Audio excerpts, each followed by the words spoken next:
Viva Voz, com Vera Magalhães.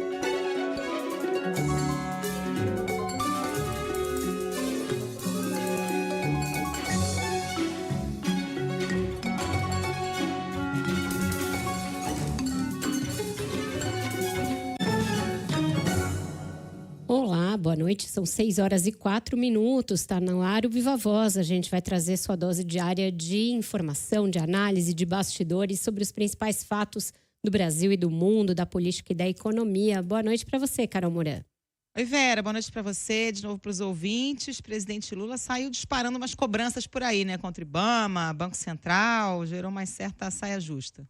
Exato, ele segue com a sua estratégia de falar para rádios, geralmente atrelando essas entrevistas a visitas que ele vai fazer aos vários estados. Portanto, dessa vez, uma entrevista a Macapá. Ele vai estar lá amanhã junto com o presidente do Senado, Davi Alcolumbre, e já aproveitou para falar de um tema de interesse do senador e do estado.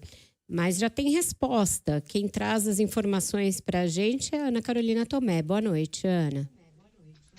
Boa noite, Vera, Carol, boa noite aos ouvintes. Vera, o presidente Lula criticou o que chamou de lenga-lenga do IBAMA para liberar os estudos para a exploração do petróleo na margem equatorial. Lula disse estar parecendo que o órgão está contra o governo. Ele voltou a se posicionar a favor da exploração na Foz do Amazonas, mas falou que a liberação depende de estudos. Disse que não dá para saber que há uma riqueza e não explorá-la, e afirmou que com ela que será possível construir a transição energética. Não é que eu vou mandar explorar, eu quero que ele seja explorado. Agora, antes de explorar, nós temos que pesquisar. Nós temos que ver se tem petróleo, nós temos que ver a quantidade de petróleo, porque muitas vezes você cava um buraco de 2.000 metros de profundidade e você não encontra o que você imaginava encontrar.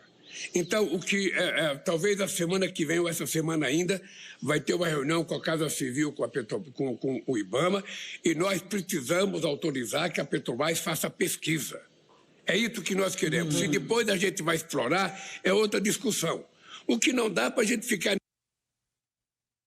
O IBAMA é um órgão do governo, parecendo que é um órgão contra o governo. Ao Globo, o presidente do IBAMA, Rodrigo Agostinho, disse que nunca foi pressionado diretamente pelo presidente Lula, mas de tempos em tempos tem empreendimentos que são emblemáticos e a sociedade toda cobra uma resposta, e disse ver isso com muita naturalidade. A exploração na Foz do Amazonas é mal vista por ambientalistas, Vera, incluindo a ministra Marina Silva. Por outro lado, o governo é pressionado a liberar a exploração. Um dos que defendem a exploração é o presidente do Senado, Davi Alcolumbre. Na entrevista, Lula ainda afirmou que já espera mais dificuldades, inclusive na COP30, por causa da postura adotada por Donald Trump desde que assumiu a presidência dos Estados Unidos. Vera e Carol. Obrigada, Ana, pelas suas informações.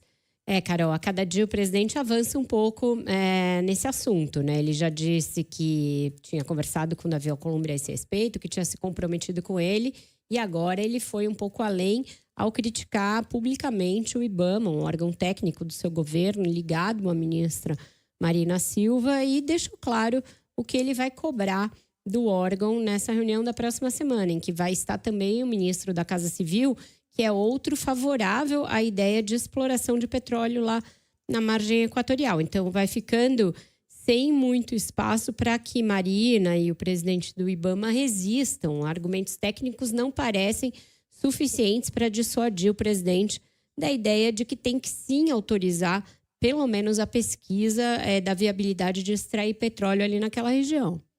Agora, Vera, é um ataque gratuito ao IBAMA, né? Porque é legítimo que o presidente arbitre e considere que tem que haver a pesquisa e que tem que haver exploração, ainda que isso vá contra uma parte do governo, contra o que pensa a ministra Marina Silva. Agora, atacar um órgão técnico como se fosse birra do IBAMA, parece que o IBAMA está contra o país. A resposta do presidente do IBAMA foi a única possível. Olha, é um órgão técnico, a gente tem um tempo, o IBAMA leva um tempo, mas temos nossa independência, os funcionários são funcionários de carreira e vamos decidir de acordo com critérios técnicos, né? Muito bem apontado, Carol, principalmente para um governo que se elegeu também nessa área ambiental, fazendo um contraponto muito claro aos ataques que o Jair Bolsonaro fazia a todo o arcabouço técnico de proteção ambiental.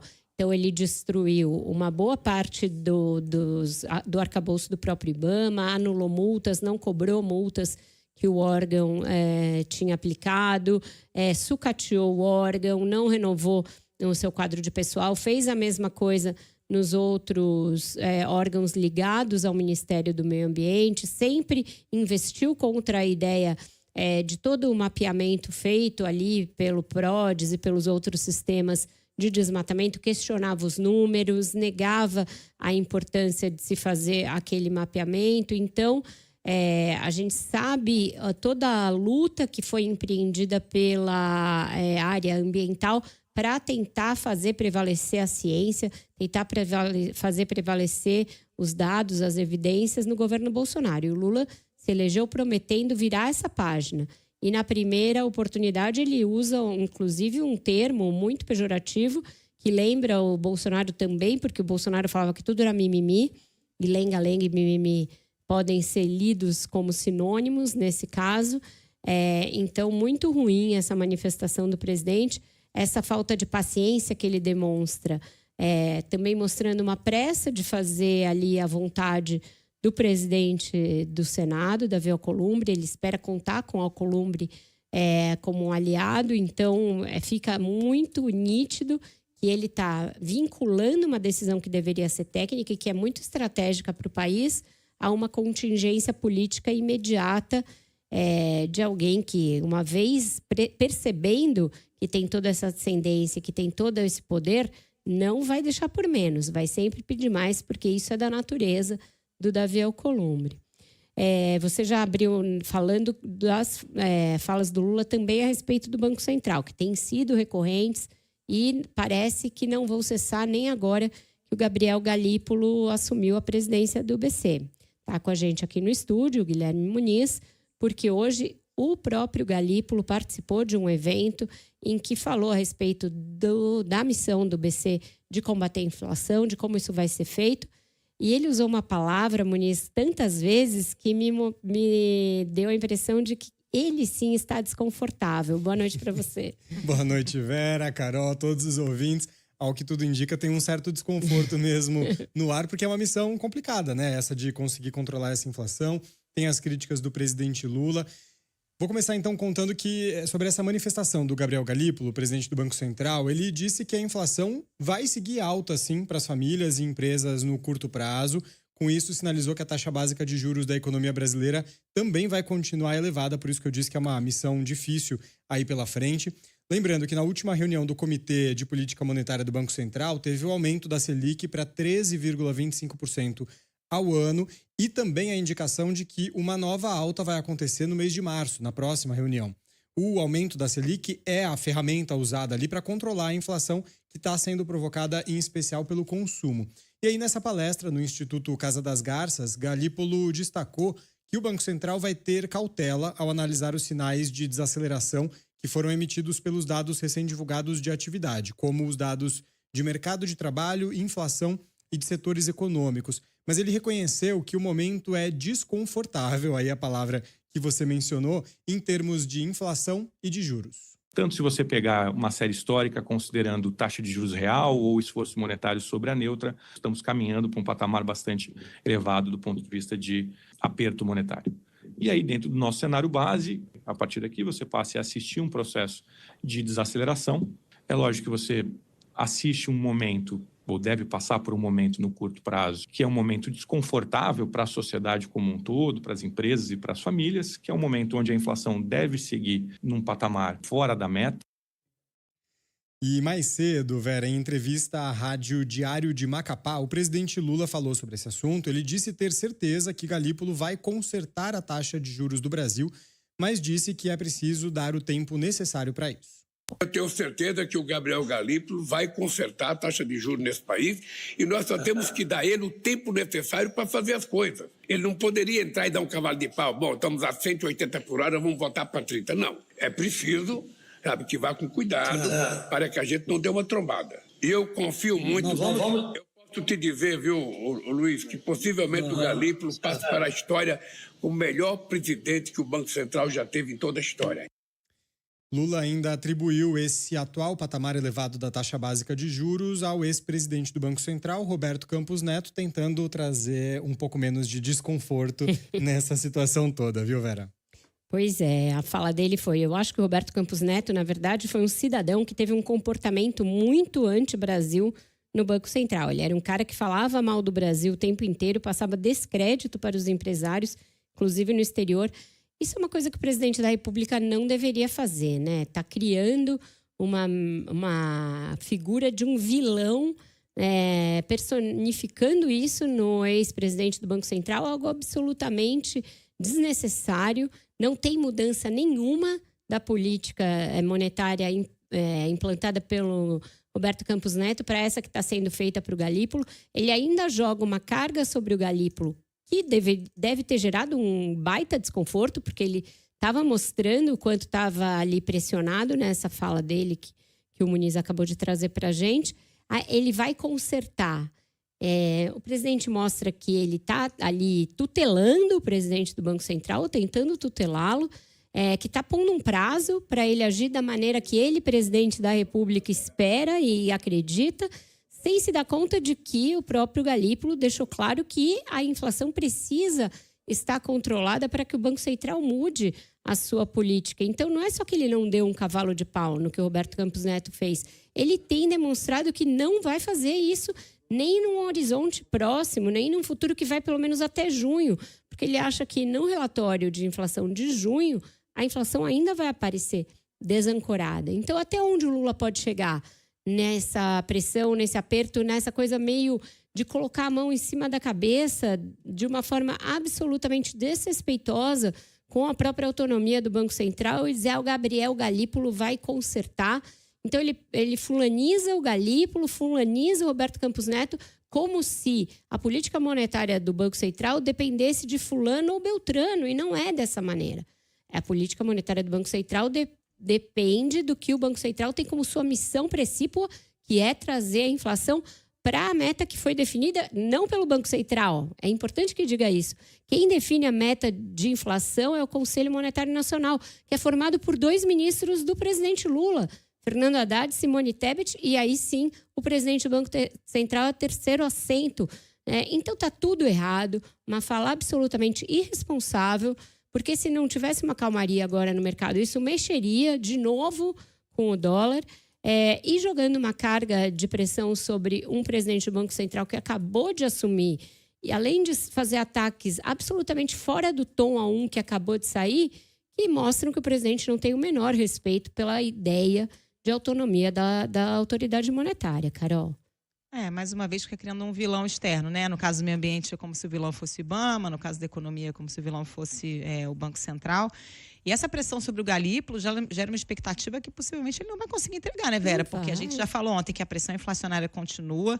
Agora tem pressão inflacionária nos Estados Unidos também, com esses tarifácios que o Trump está promovendo a inflação lá. Certamente vai ter um repique. E aí o Fed não vai conseguir reduzir a taxa de juros, no mínimo vai manter. Isso também atrasa a redução aqui no Brasil.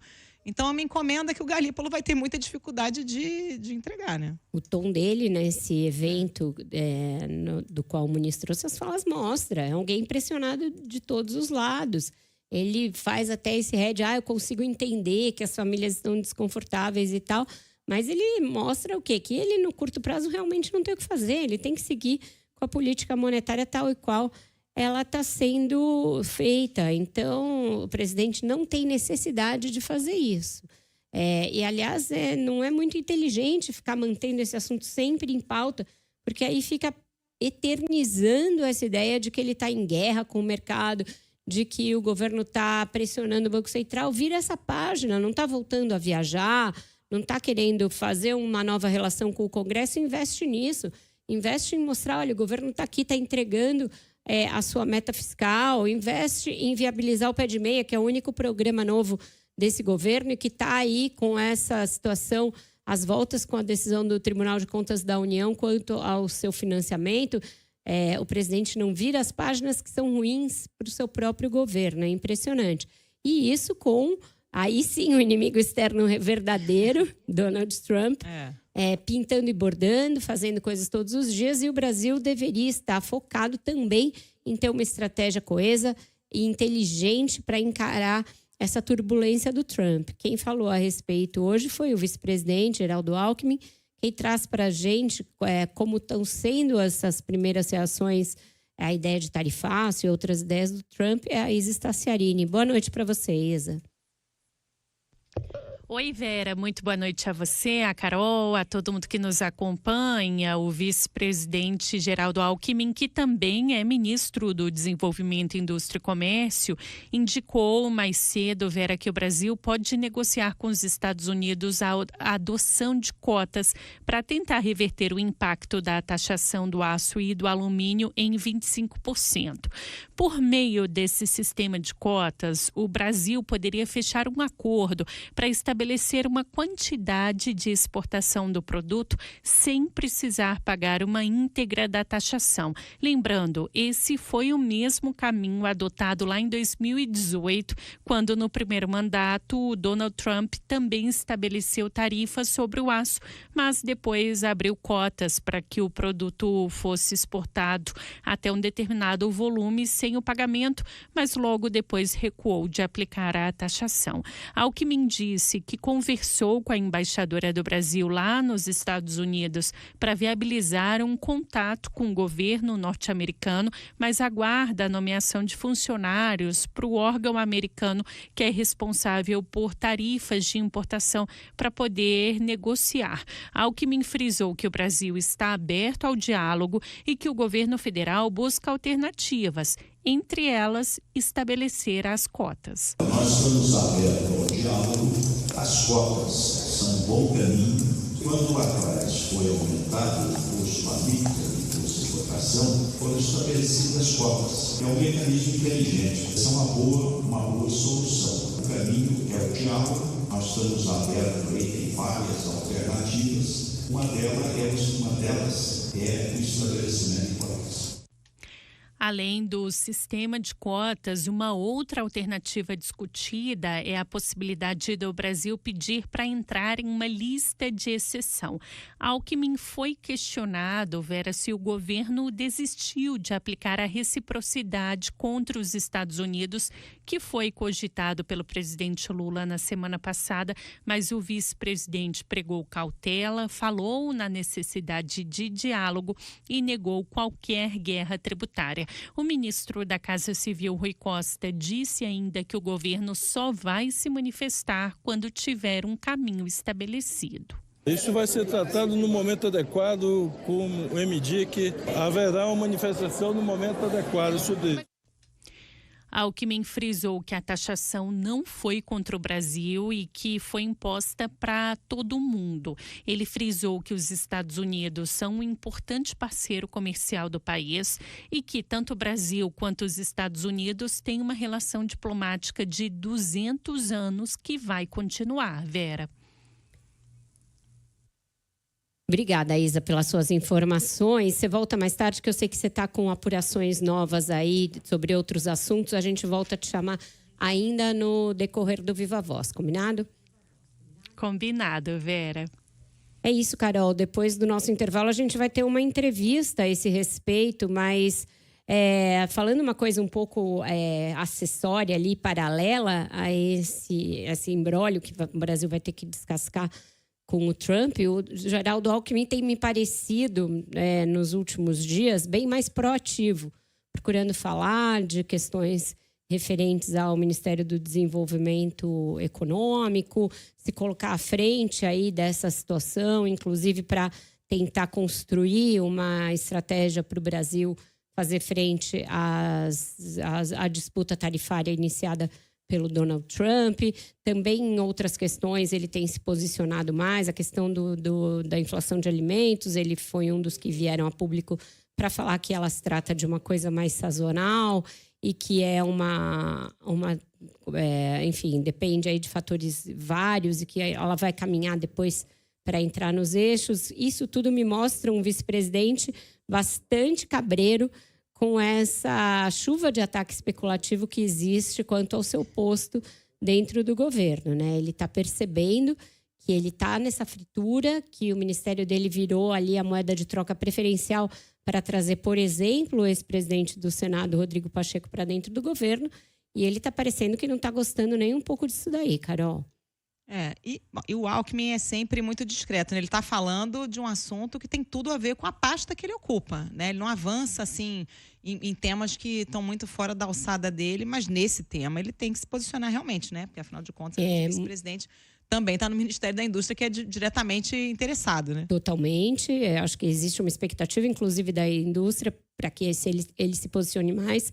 Mas ele é tão retraído e tão tímido que mesmo nos assuntos da pasta dele, da área dele, ele parecia sempre esperar uma licença do Lula para ele falar, para ele aparecer, sempre muito discreto. Isso é o melhor dos mundos para um vice, é aquilo que todo mundo parece esperar de um vice. Os vices mais discretos são aqueles mais elogiados, né? Marco Maciel e outros que tinham um perfil bem discreto. Mas para o Alckmin, é interessante que por mais que ele esteja demonstrando essa lealdade toda e não procurando ser protagonista de nada, não importa de ser vice decorativo, etc., ainda assim, tanto a posição dele na chapa quanto no ministério estão sempre sendo questionados. O Lula pode escolher outro vice, o Lula pode escolher outro ministro. Eu acho que isso também não é uma estratégia inteligente. Você pegar um aliado, assim, à prova de qualquer traição, alguém que é ponta firme, que está sempre com você, e deixar essa pessoa na chuva ao longo de muitos anos. Faltam ainda 2 anos para a eleição, quase. E já se passaram 2 anos nos quais ele não passou incólume. Inclusive, o partido dele vem sofrendo. Tudo bem, é um partido pequeno? Tudo bem, o Alckmin não agrega mais como agregava em 22? Constrói isso com ele, constrói uma saída para ele e depois você expõe isso. Não deixar o cara ali, né, na intempérie por tempos e tempos e depois dar um bilhete azul para ele e falar: olha, obrigada, hein, amigo? Lá em 2022 você foi necessário, foi legal ter você, mas agora a gente não precisa mais. Beijo, não me liga. Não dá, né? Não dá para fazer isso. Não dá. Vamos para o nosso break? Vamos. A gente volta já já com uma entrevista ainda a respeito do Donald Trump. Então você não sai daí e a gente volta depois do Repórter CBN. E nós estamos de volta com o Viva Voz. Como eu anunciei, a gente agora vai ter uma entrevista para tentar aprofundar um pouco mais essa estratégia do caos que o Donald Trump vem implementando nos seus primeiros dias de volta à Casa Branca, em tentar separar o que é espuma do que tem realmente gravidade. É algo que a gente vai fazer pelos próximos 4 anos, provavelmente. E está com a gente o Urian Fantelli, que é mestre em Relações Internacionais e cientista político, colaborador aqui da gente, da CBN e de outros veículos de imprensa nessa árdua missão. Boa noite, Urian. Bom falar com você depois de tanto tempo. Boa noite, Vera. Um prazer estar aqui com vocês. Boa noite. Carol Moran está com a gente também. Queria começar te ouvindo a respeito do tarifaço, da ideia do tarifaço sobre aço e alumínio. É mais uma dessas medidas em que o presidente norte-americano faz um anúncio ali com muito estrondo e depois vai recuando à medida que a reação vem? Ou ele realmente vai tentar implementar essa política que ele já usou lá atrás, na sua primeira presidência, mas também naquela ocasião acabou recuando? Eu acho que pode ser, Vera. A gente tem visto, né, a exemplo daquilo que foi feito tanto com o Canadá quanto com o México também, no qual ele fez bastante barulho, um barulho que ele acaba usando eleitoralmente, né, internamente nos Estados Unidos para mostrar para o eleitorado, por mais que a bravata ali no México, no Canadá, não tenha trazido algum tipo de benefício concreto, pelo contrário, aquilo tudo que o Canadá e o México anunciaram que fariam por conta dessas ameaças, são ações que já seriam feitas antes, né? E o Donald Trump, ele pegou, embrulhou tudo isso e vendeu para o seu eleitorado como se tivesse aí feito uma grande conquista, como se tivesse feito seus aliados se curvarem às suas vontades. Então, eu acho que a gente pode sim esperar algo nesse sentido. Agora, ele faz isso também para poder negociar caso a caso, né? Então, ele pode ser que aí agora, individualmente, com cada um dos países, ele tente negociar algum tipo de exceção ou algum tipo de regra que pode não trazer nada de muito significante para os Estados Unidos, mas que ele vai precisar jogar para dentro para vender. Professor, notícia de hoje é que Trump conversou por telefone com o presidente russo Vladimir Putin e que diz que o Putin concordou em iniciar imediatamente negociações pelo fim da guerra na Ucrânia, mas o que está sendo proposto é uma divisão do território ucraniano, né? O que a gente pode esperar? Eu acho que as pessoas, Carol, de quem o Trump tem se cercado, e aí eu coloco a equipe dele, tanto o novo secretário de Defesa, o Pete Hegseth, ou até mesmo o enviado especial dele para a Ucrânia, que é o Keith Kellogg, são pessoas que até então já têm mostrado o que vai ser essa postura do Donald Trump para a Ucrânia.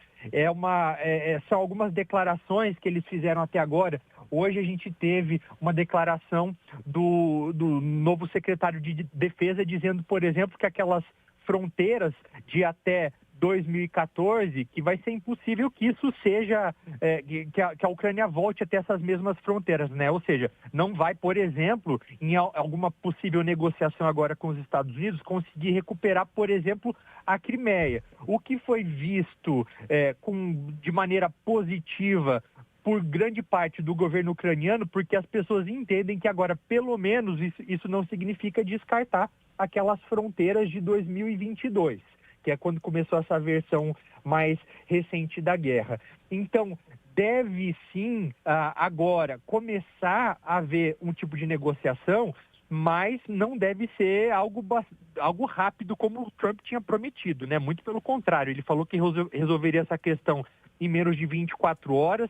Ele tem usado de outras vitórias diplomáticas como cortina de fumaça pelo fato de que ele já desistiu da guerra na Ucrânia em 24 horas. Então, um exemplo disso foi a negociação do cessar-fogo no Oriente Médio, né? Aquela primeira fase, pelo menos, que foi negociada. Ele fez um barulho gigante em cima disso, tirou todo o mérito de meses do Joe Biden para mostrar algum tipo de serviço.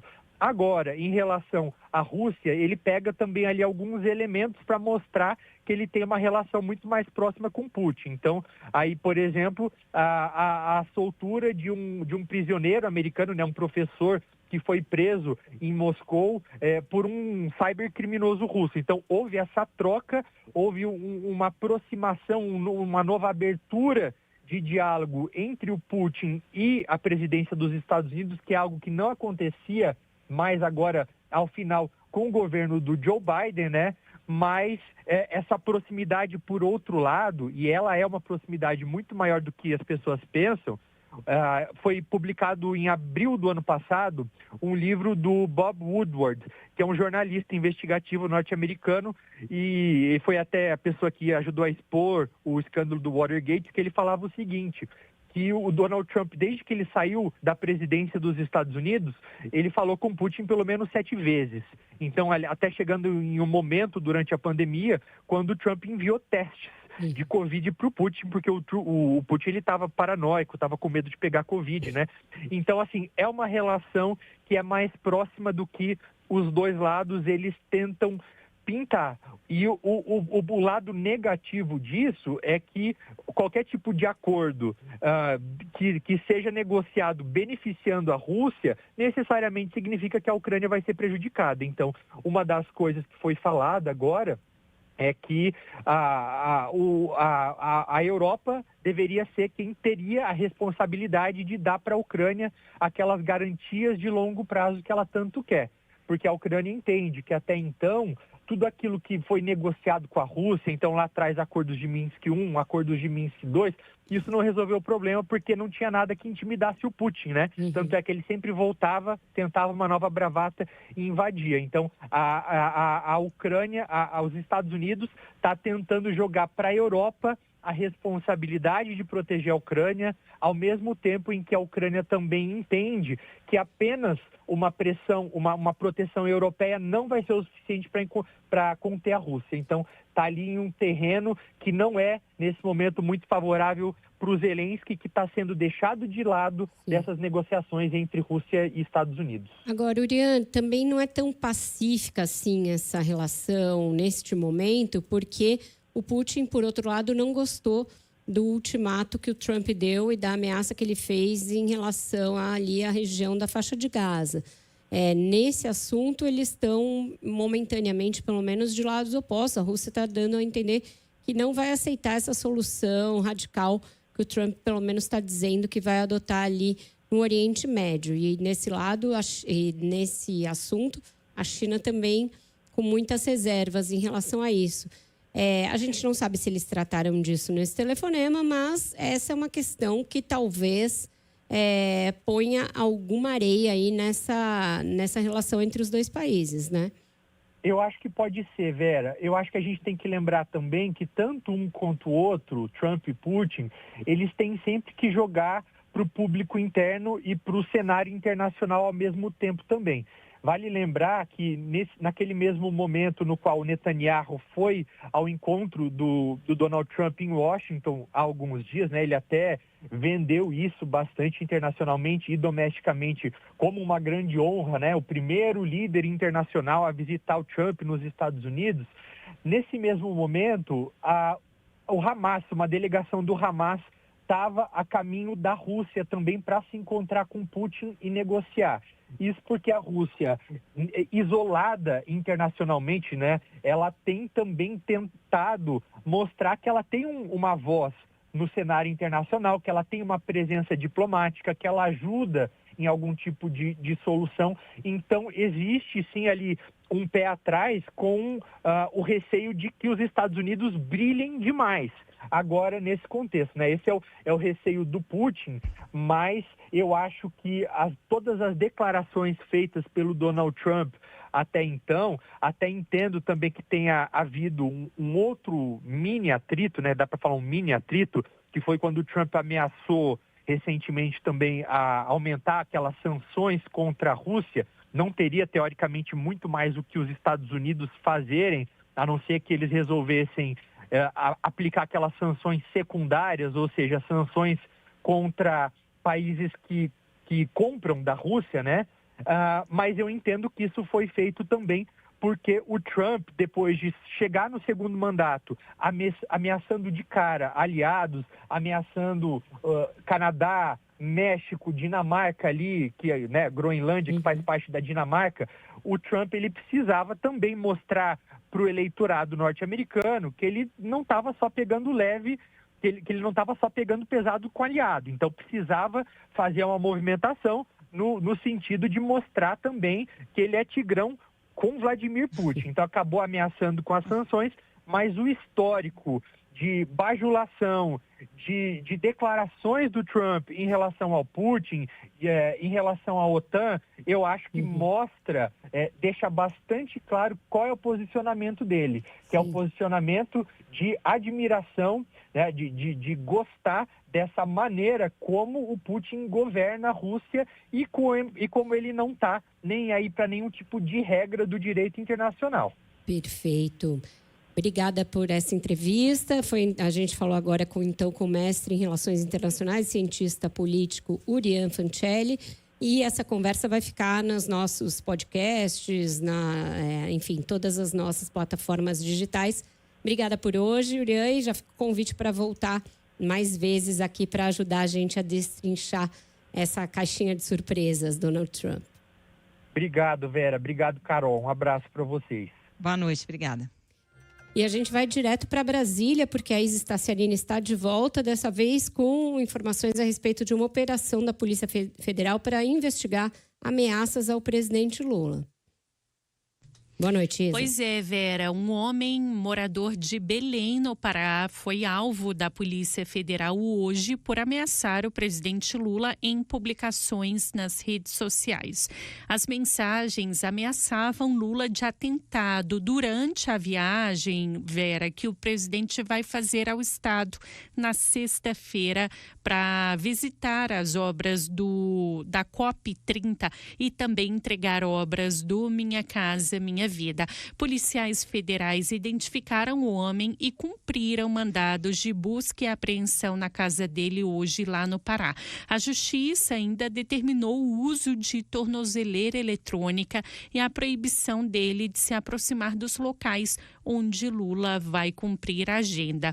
O homem foi ouvido e teve a tornozeleira tornozeleira eletrônica instalada. A Polícia Federal agora continua investigando as suspeitas para saber se o homem publicava essas mensagens de ameaças sozinho ou se agiu com alguém. Essa, lembrando, não é a primeira vez que a PF identifica uma ameaça contra o presidente durante viagens dele ao Pará. Em agosto de 2023, um homem foi preso em Santarém, no interior do estado, por ameaçar dar um tiro em Lula no momento em que ele visitava o estado. À época, as ameaças foram feitas de uma distribuidora de bebidas. O homem teria dito que ia disparar contra a barriga de Lula e chegou a perguntar onde as pessoas sabiam onde era o hotel em que ele se hospedaria. Esse homem, inclusive, chegou a falar em depoimento que participou dos atos golpistas do dia 8 de janeiro aqui em Brasília. Vera. Valeu, Isa, obrigada. Vamos para o intervalo, a gente volta já já. E o Viva Voz está de volta agora com um assunto que preocupa bastante o governo e a gente está cobrindo porque hoje o Tribunal de Contas da União voltou a analisar a questão do financiamento do Pé de Meia, um programa que tem grande impacto político e que é um dos xodós do governo Lula. Quem está acompanhando a decisão do órgão de controle é o Felipe Igreja. Boa noite, Felipe. Bem-vindo aqui ao Viva Voz. Aparição rara, hein? Esse aí é figurinha difícil, Carol. Boa noite, Vera, Carol, todos que nos acompanham. Pois é, a gente está acompanhando essa questão do Pé de Meia e o Tribunal de Contas da União liberou agora à tarde 6 bilhões de reais que estavam bloqueados do programa para que o governo possa fazer os pagamentos das parcelas aos estudantes já a partir deste mês, do final de fevereiro. O dinheiro havia sido bloqueado por uma liminar do ministro Augusto Nardes em janeiro, seguindo um parecer do Ministério Público de Contas alegando irregularidades no programa. Apesar da cautelar ter sido derrubada, o TCU decidiu emitir uma recomendação para que o governo inclua os valores do programa dentro do orçamento de 2025.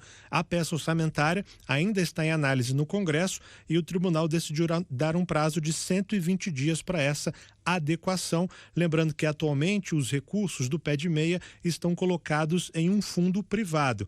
O Pé de Meia beneficia estudantes de baixa renda da rede pública. O governo paga R$2.000 por ano para os alunos do ensino médio como incentivo para que eles se mantenham na escola. Ao final de cada ano, o estudante tem um bônus mais R$1.000 e se fizer o Enem, mais R$200, ou seja, ao final do ensino médio pode chegar a R$9.200. Agora, em fevereiro, estavam ameaçados os pagamentos da parcela de R$1.000 do final do ano passado, além dos R$200 para aqueles que fizeram o Enem.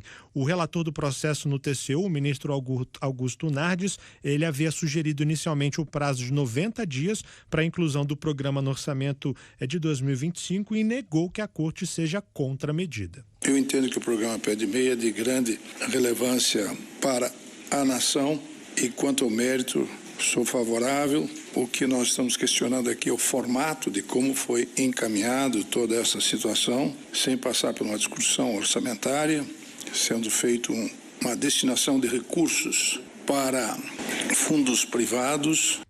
Para incluir o Pé de Meia no orçamento, o governo, no entanto, pode ter algum tipo de dificuldade, já que vai precisar tirar recursos de outras áreas, como destacou o ministro Bruno Dantas. Ou se modifica o projeto de lei orçamentária que ainda está em tramitação no Congresso, ou o governo envia um projeto de lei com crédito suplementar indicando já quais as despesas que serão bloqueadas em volume correspondente para que essa política pública seja adequadamente custeada. A Advocacia Geral da União chegou a defender a inclusão dos recursos no orçamento de 2026 apenas, mas o TCU não concordou com essa solução. Como disse o presidente do TCU, Vital do Rego, o Pé de Meia vai continuar dando pano para a manga, então. Vera e Carol. Gostei desse trocadilho. Pé de meia, pano para manga. Obrigada, Felipe, pelas suas informações. É isso, Carol. O governo aí conseguindo, por hora, liberar os recursos, mas ainda vai ter que encontrar um novo arcabouço, palavra que ele gosta, para contemplar esse programa em definitivo. E agora, antes da gente terminar o Viva Voz, vamos para Belo Horizonte, porque o governador Romeu Zema surpreendeu aí as redes sociais ao aparecer, enfim, comendo uma banana com a casca. Eu não sei qual é a explicação para isso. Quem sabe a Dara Russo vai nos ajudar a entender o que ele pretendeu provar. Boa noite, Dara. O que aconteceu? Oi, Vera. Boa noite. Tivemos um probleminha com a conexão da Dara. Vamos tentar refazer. Sim, agora estamos te ouvindo de novo. Pode falar. Bem, Vera, boa noite novamente. Em uma nova crítica ao governo federal, o governador de Minas Gerais, Romeu Zema, do Novo, publicou um vídeo nas redes sociais comendo uma banana com casca para economizar. Na publicação, Zema disse que consultou uma nutricionista e que essa opção é válida nesse período de alta dos preços dos alimentos. Desta vez eu recorri a uma nutricionista para ver se podia ou não. E ela falou que sim. Comer banana com casca. Não fica tão bom quanto a banana pura, não. Mas dá para encarar nesses tempos em que os preços dispararam. Fica aí uma sugestão que pode funcionar. Essa nova alfinetada ao governo federal ocorreu depois que o IBGE divulgou nesta terça-feira que o grupo de alimentos e bebidas acumula alta de 7,25% em 12 meses no IPCA, o Índice Nacional de Preços ao Consumidor Amplo. Entre os itens que mais dispararam estão frutas como abacate, tangerina, laranja-lima e o café, que sozinho subiu 50% no período. Apesar disso, em janeiro de 2025, o índice teve um recuo de 0,16%, o menor desde 1994. A fala de Zema gerou reações entre integrantes do primeiro escalão do governo federal, como o ministro dos Transportes, Renan Filho, que fez um vídeo reagindo à postagem do governador mineiro. Ele comparou o conteúdo publicado por Zema ao programa de TV Teletubbies. Mas as suas redes sociais estão cada vez mais Teletubbies. Olha, nem tem conteúdo, nem tem entrega e só se aproveita de qualquer fato que ocorre para tentar pegar carona. Agora essa, Zé, de comer banana com casca para tratar de inflação, politizando o teu café da manhã, tá muito falso. Só serve, meu irmão, para dissimular e para esconder o governo fraco que você vem fazendo. Ao criticar a postura do governador mineiro, Renan Filho ainda afirmou que Zema deveria usar as redes para explicar como vai lidar com as barreiras impostas pelo presidente dos Estados Unidos, Donald Trump, ao aço, já que Minas é um dos maiores produtores. Apontado como um possível nome da direita para a disputa presidencial em 2026, Romeu Zema tem protagonizado nas últimas semanas diversos embates com o governo federal. Além dos preços dos alimentos, ele também já foi às redes para criticar os vetos ao programa de repactuação das dívidas dos estados. Consequentemente, houve reações do presidente Lula e de ministros como o da Fazenda, Fernando Haddad. Vera. Obrigada, Dara. Quem estava nos acompanhando por imagem pôde ver, e agora a gente está repetindo o vídeo, no momento em que o governador dá uma mordida na banana com a casca. Me arrepia até o braço, porque esse negócio deve travar a boca, Carol, de uma maneira. Tem receitas que falam em aproveitamento total do alimento, que até usam a casca de banana, mas torrada, né, assada. Tem maneiras de você tornar ali a coisa mais, enfim, palatável. Não me parece que esse seja o melhor. E realmente, eu acho que há maneiras melhores de você abordar o tema da inflação dos alimentos, né?